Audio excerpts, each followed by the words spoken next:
ಕೈ ಬಿಡೇನು, ಕೈ ಬಿಡೇನು, ಆ ಮಾತು ಹೇಳಿದ ತಾ ಹೇಳಿದ ನಲ್ಲವೇ. ನಾ ಕೈ ಬಿಡೇನು, ನಾ ಕೈ ಬಿಡೇನು, ಆ ಮಾತು ಹೇಳಿದ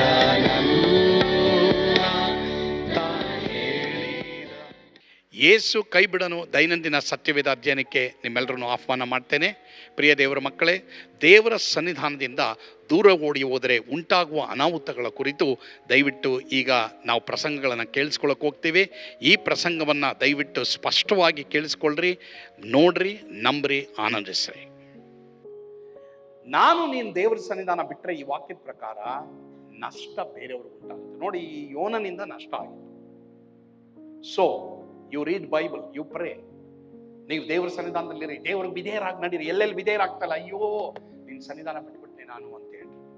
ಎರಡನೇದು, ದೇವ್ರ ಸನ್ನಿಧಾನ ಬಿಟ್ರೆ ಏನಾಗುತ್ತೆ? ಓದಮ್ಮ.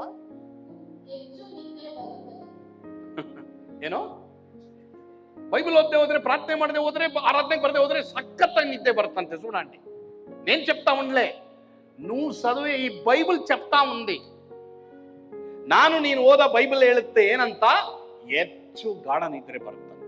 ಯುವನ ದೇವರ ಸನ್ನಿಧಾನದಿಂದ ದೂರ ಓಡೋಗೋನೆ, ಅವನಿಗೆ ಡಬಲ್ ఉంది, ನಡ್ಕೊಂಡು ಹೋಗ್ತಾ ಇಲ್ಲ, ಹಡಗುನಲ್ಲಿ ಹೋಗ್ತಾವನೆ, ಅನ್ನಿ ఉంది. అయితే అయ్యో లేసకి ఆయల్దే పొనుకుంటాను అట్లే ఉంటాను.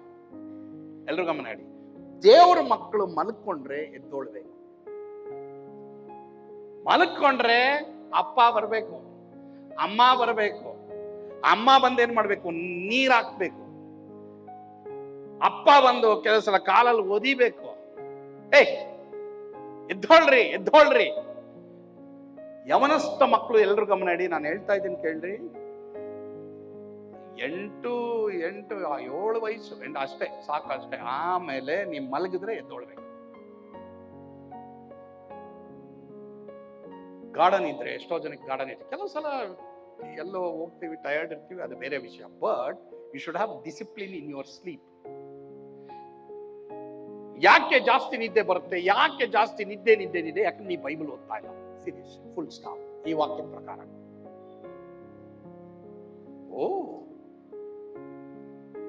ಮಲಗೋದು ಎಷ್ಟು ಗಂಟೆಗೆ? 11-12 ಗಂಟೆಗೆ. ಯಾಕೆ? ನೀನು ನಾನು ಕರೆಕ್ಟಾಗಿ ಬೈಬಲ್ ಓದಿದ್ರೆ, ಪ್ರಾರ್ಥನೆ ಮಾಡಿದ್ರೆ, ಆರಾಧನೆ ಮಾಡಿದ್ರೆ ನಾವು ಕರೆಕ್ಟ್ ಟೈಮ್ ಮಲಗ್ತೀವಿ, ಕರೆಕ್ಟ್ ಟೈಮ್ ಎದ್ದೊಳ್ತೀವಿ. ಕರೆಕ್ಟ್ ಟೈಮ್ ಎದ್ದೊಳಕ್ಕಾಗಲ್ವಾ? 5 ಬಾಟಲ್ ನೀರು ಕೊಡಿ, ಎದ್ದೊಳ್ತೀಯ. ಏನು ಮಾಡೋದು? ನಾನು ಇನ್ನೇನು ಯಾವ ನ್ಯಾಚುರಲ್ ಗಿಫ್ಟ್ ಇದು ಸಲಹೆ ಹೇಳೋ. ಆದ್ರೂ ಸಹ ಕೆಲವರು ಎದ್ದೋಳಲ್ಲ ನೋಡಿ. ಅದಲ್ಲ, ನೀವು ಕರೆಕ್ಟಾಗಿ ಬೈಬಲ್ ಓದ್ರಿ, ಪ್ರಾರ್ಥನೆ ಮಾಡಿ, ದೇವರ ಸನ್ನಿಧಾನದಲ್ಲಿ ಇರ್ರಿ. ನಿಮಗೆ ದೇವರು ಕೊಟ್ಟಿರುವಂತ ಈ ವಯಸ್ಸಿಗೆ ದೇವರು ನೀನು ಏನೇನು ಮಾಡ್ಬೇಕಂತ ಕೊಟ್ಟಿದ್ದಾರೋ ಅದನ್ನು ಮಾಡ್ಲಿಕ್ಕೆ ನೀನು ಎದ್ದೊಳ್ತೀಯ. ದೇವರು ಯೋನನಿಗೆ ಹೇಳಿದ ಏನೋ ಫಸ್ಟೇ ಮೆಸೇಜ್ ಕೊಟ್ಬಿಟ್ರು ಅವನಿಗೆ. ನೀವು 1ನೇ ವಚನದಲ್ಲಿ ನೋಡಿ, ನೀನು ಎದ್ದು ನಿನವೆಗೆ ಹೋಗಂತ. ಇವನಿಗೊಂದು ಅಭ್ಯಾಸ ಐತಿ, ಇವನು ಯಾವಾಗಲೂ ಅಶೂರ್ಯ, ಅವ್ರ ಮೇಲೆ ದ್ವೇಷ. ಯಾವನಿಗೆ ದ್ವೇಷ ಇರ್ತದೋ ಅವನು ಮಲಗೆ ಇರ್ತಾನೆ. Yes, in life people do good or bad. ಅಯ್ಯೋ, ಎಷ್ಟೋ ಜನ ಮಾಡೋರು ಇದ್ದಾರೆ, ಲೈಫ್ ಲಾಂಗ್ ಮಾಡ್ತಾರೆ. ಬಟ್ ನೀನು ನಾನು ದೇವರ ಮಕ್ಕಳಾಗಿದ್ರೆ, ಅಯ್ಯೋ ದೇವರೇ, ಆ ಹೃದಯದಿಂದ ತೆಗೆದಾಕ ದೇವರೇ ಆ ದ್ವೇಷ. ಸಾರಿ ಇಲ್ಲೇನೋ ತಗ್ಲಾಕ ಒಂದು Shivashankar. I am very sorry Shivashankar. Right. ಯಾಕಂದ್ರೆ ನಾನು ಪ್ರಾರ್ಥನೆ ಮಾಡ್ತಾ ಇದ್ದೆ, ಏನೋ ಬಂತು, ನಾನು ಹೆಂಗೆ ನೋಡೋದು, ಏನೋ ಬರ್ತಾ ಇದ್ದೆ, ತಗ್ಲಾಕೊಳ್ತಾ ಇದೆ ಇಲ್ಲಿ ಅನ್ಕೊಂಡೆ. ಇಲ್ಲ ನೋಡಿ, ಈಗ ಅರ್ಥ ಆಗ್ತಾ ಇದೆ. ಗಮನ ಹೇಳಿ. ನಿನಗೆ ದ್ವೇಷ ಇದ್ರೆ, ಎಲ್ರು ಪ್ರಿಯರೇ, ಯಾರು ಕೇಡು ಮಾಡಿಲ್ಲ, ಎಲ್ಲರೂ ಮಾಡಿದ್ದಾರೆ. ಆದ್ರೆ ಇವತ್ತು ದೇವ್ರನ್ನ ಕೇಳ್ರಿ. ಇಲ್ಲೇ ಹೋದ್ರೆ ಅದನ್ನ ಹಂಗೆ ಇಟ್ಕೊಂಡ್ರೆ ನಿನಗೆ ಹೆಚ್ಚು ನಿದ್ದೆ ಬರುತ್ತೆ, ನೀನು ಎದ್ದೊಳಕ್ಕಾಗಲ್ಲ. ಯಾರು ಇಲ್ಲಿ ಕೈ ಎತ್ತಬೇಡಿ. ನಾನು ಮಲಗಿದ್ರೆ ನಂಗೆ ಎದ್ದೊಳಕ್ಕಾಗಲ್ಲ, ಆ ಥರ ಹಾಸಿಗೆನೆ ಕಚ್ಕೊಂಡಿರ್ತೀನಿ ಅನ್ನೋರು ಯಾರು ಇದ್ದೀರಾ? ಕೈ ಎತ್ತಬೇಡಿ. ಆ ಥರ ಎಷ್ಟೋ ಯವನಸ್ಥರು ಇಲ್ಲಿದ್ದಾರೆ. ಐ ಬೆಟ್ ಯು, ನಿಮ್ಮ ತಂದೆ ತಾಯಿಗಳು ನಿಮ್ಮನ್ನು ನೋಡಿ ತುಂಬಾ ಕಷ್ಟಪಡ್ತಾ ಇದ್ದಾರೆ. ನಿಮ್ಮ ತಂದೆ ತಾಯಿಗಳು ಅಳ್ತಾ ಇದ್ದಾರೆ. ಅಯ್ಯೋ, ಎನ್ చెప్పేది, ఎన్నిసారి నేను చెప్పేది, అయ్యో అయ్యో ఏం బిడ్లు అనిందారు మీ మీ ಅಪ್ಪ ಅಮ್ಮ. ಆ ರೀತಿ ಹೇಳಬಾರ್ದು. ಎಷ್ಟೋ ಟೀನೇಜ್ ಮಕ್ಕಳು, 12 ವಯಸ್ಸು ಮೇಲಿನ ಮಕ್ಕಳು, ಎಷ್ಟು ಇಲ್ಲಿರೋ ತಂದೆ ತಾಯಿಗಳು, ಎಷ್ಟೋ ಜನ ನಿಮ್ಮ ಬೆಡ್ರೂಮ್ಗಳನ್ನ ನೋಡಿ ನೋಡಿ ಅಳ್ತಾ ಇದ್ದಾರೆ. ನಿಮ್ಮ ತಂದೆ ತಾಯಿಗಳು, ನಾವಿಷ್ಟು ಕಷ್ಟಪಟ್ವಲ್ಲ, ಇಷ್ಟು ನಾವು ಪ್ರಯಾಸ ಪಟ್ವಲ್ಲ, ಇಷ್ಟು ಸಂಪಾದನೆ ಮಾಡಿದ್ವಲ್ಲ, ಏನು ಮಲಗಕ್ಕೆನಾ? ಯಾಕೆ ಗೊತ್ತಾ ನೀನು ಹಂಗೆ ಮಲಗ್ತಾ ಇದೆಯಾ? ನಿಂಗೆ ದೇವ್ರ ಸನ್ನಿಧಾನ ಇಲ್ಲ. Simple, full stop. ಹಂಗೆಲ್ಲ ಹೇಳ್ಬೇಡಿ ಪಾಸ್ಟ್ರೆ, ನೀ ಬೈಬಲ್ ಓದು. ನಾನು ಹೇಳ್ತಾನ ಬೈಬಲ್ ಓದು. ನಾ ಬೈಬಲಲ್ಲಿ ಇಲ್ಲದೇ ಇರೋದನ್ನೆಲ್ಲ ಹೇಳ್ತಾ ಇಲ್ಲ, ಬೈಬಲಲ್ಲಿ ಓದನೆ ಹೇಳ್ತಾ ಇಲ್ಲ. ನೀನು ನನ್ನ ಮೇಲೆ ಬೇಜಾರು ಪಟ್ಟರು ಪರವಾಗಿಲ್ಲ. ಪ್ರಿಯ ದೇವರ ಮಕ್ಕಳೇ, ದೇವ್ರ ಸನ್ನಿಧಾನ ಬಿಟ್ಟವನಿಗೆ ನಿದ್ದೆ ಜಾಸ್ತಿ. ಸಿಂಪಲ್. ಎಲ್ರು ಪ್ರಾರ್ಥನೆ ಮಾಡ್ತಾ ಇದ್ರೆ ಇವನು ನಿದ್ದೆ ಮಾಡ್ತಾವನೆ. ಎಲ್ರು ಗಮನ ಇಡಿ, ನಿದ್ದೆಗೆ ಒಂದು 8 hours ಇರಬೇಕು. ಇಲ್ಲ ಜಾಸ್ತಿ ಅಂದ್ರೆ ಯಾವಾಗ ಎಲ್ಲಾದ್ರೂ ಒಂದು 10 hours. ನಾನು ರಾತ್ರಿ ಮಲ್ಗೋದೆ 6 hours, ತಿರ್ಗಿ ಮಧ್ಯಾಹ್ನ 2 hours ತಗೊಳ್ತೀನಿ, 8 hours ತಗೊಳ್ತೀನಿ. ರಾತ್ರಿ ಮಲ್ಗೋದೆ ನಾನು 6 hours. ಅದರಲ್ಲಿ ಮಧ್ಯ ನಾನು ಎದ್ದು ವಾಕ್ಯಗಳು ಅಥವಾ ಪ್ರಾರ್ಥನೆ, ಯಾರು ಫೋನ್ ಮಾಡ್ತಾ ಇರ್ತಾರೆ, ಸೊ ಹೀಗಾಗಿ ಪ್ರಾರ್ಥನೆ ಮಾಡಬೇಕು 6 hours. ಬಟ್ ಆದರೆ ನಾನು ತಿರ್ಗಿ ಮಧ್ಯಾಹ್ನ 2 hours ತಗೊಳ್ತೀನಿ. ನನ್ನ ಕೋಟ ನಾನು ತಗೊಳ್ತೀನಿ. 8 hours ಮಲಗಲೇಬೇಕು. ಅನ್ಲೆಸ್ ದೇರ್ ಇಸ್ ಎಮರ್ಜೆನ್ಸಿ ಏನು ಅಂದರೆ ಪರವಾಗಿಲ್ಲ. ಆದರೆ ಇನ್ನು ಬಾಕಿ ಟೈಮ್ ಕೆಲ್ಸಕ್ಕೆ ಕೊಡಬೇಕು, ಸೇವೆಗೆ ಕೊಡಬೇಕು, ಅಥವಾ ನಿಮ್ಮ ಕುಟುಂಬಕ್ಕೆ ಕೊಡಬೇಕು. ಇನ್ನು ಬಾಕಿ ಟೈಮ್, ಮೊದಲನೇ ಟೈಮ್ ಫಸ್ಟ್ ಬೆಸ್ಟ್. ಎಲ್ಲ ಹೇಳಿ ಫಸ್ಟ್ ಬೆಸ್ಟ್ ಅಂತ. First best.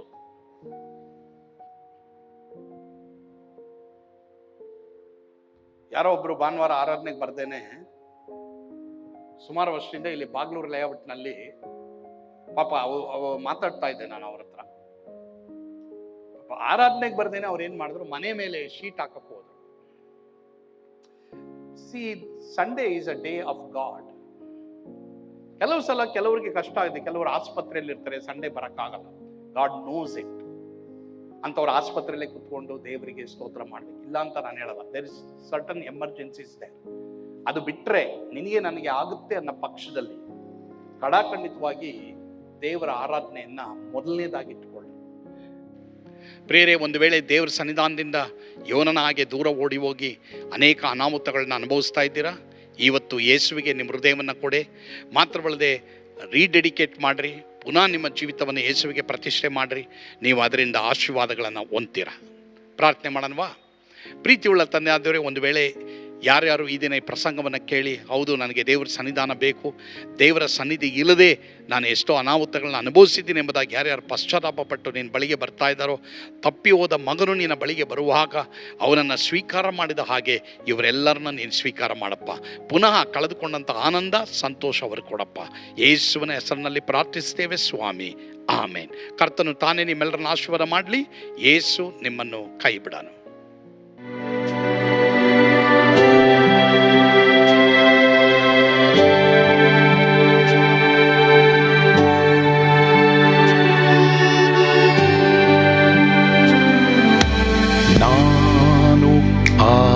ಪಾತ್ರದಲ್ಲಿ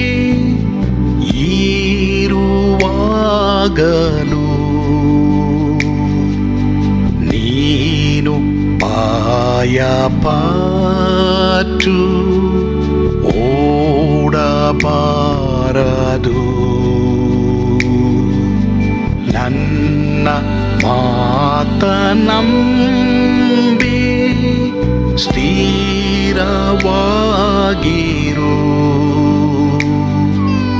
ನಿನ್ನ ಬಿಡಲಾರೆ,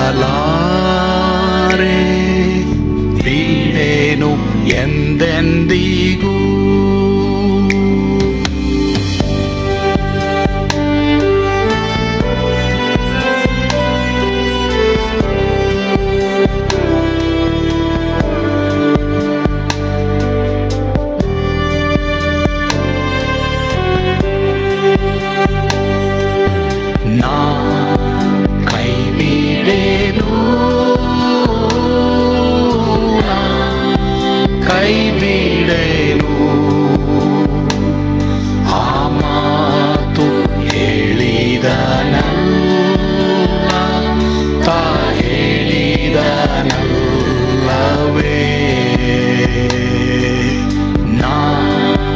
ಕೈ ಬಿಡೆನು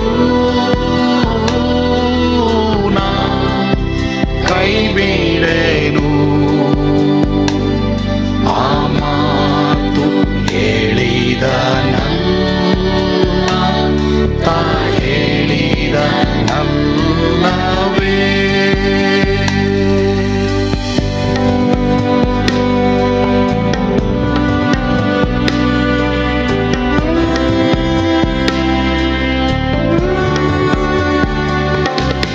ಸುತ್ತಲೂ ಹೂಗಳು ಬಾಡಿ ಹೋದರು, ಮೇಲೆ ಸ್ವರ್ಗದೋಳು ಬಾದಲಾಗದು.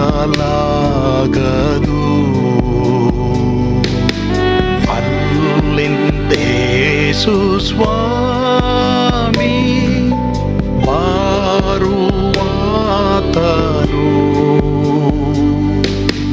ನನ್ನ ಬಿಡಲಾರ, ನನ್ನನ್ನು ಕೈ ಬಿಡಲು. ನಾ ಕೈ ಬಿಡೆನು, ನಾ ಕೈ ಬಿಡೆನು. ಆ ಮಾತು ಹೇಳಿದ ನಲ್ಲ, ತಾ ಹೇಳಿದ ನಲ್ಲವೇ. ನಾ ಕೈ ಬಿಡೆನು,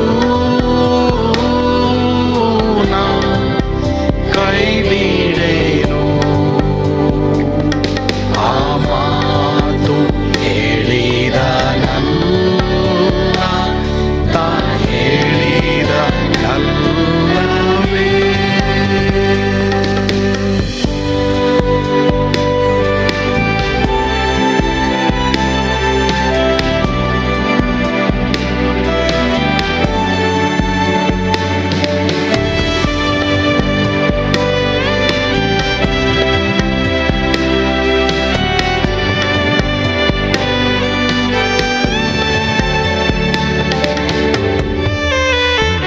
ಮುಂದೆ ಬಾಹು ಕಷ್ಟ ಬಾರುತ್ತಿದ್ದರು, ಬಾಯ ಪಾಡಲಾರೆ ಸ್ವಾಮಿ ಇದ್ದಾನೆ. ಬಾಲವಾಗಿ ನಿಂತು ಹರ್ಷಗೊಳ್ಳುವೆ, ಸ್ವಾಮಿ ಬಿಡಲಾರ,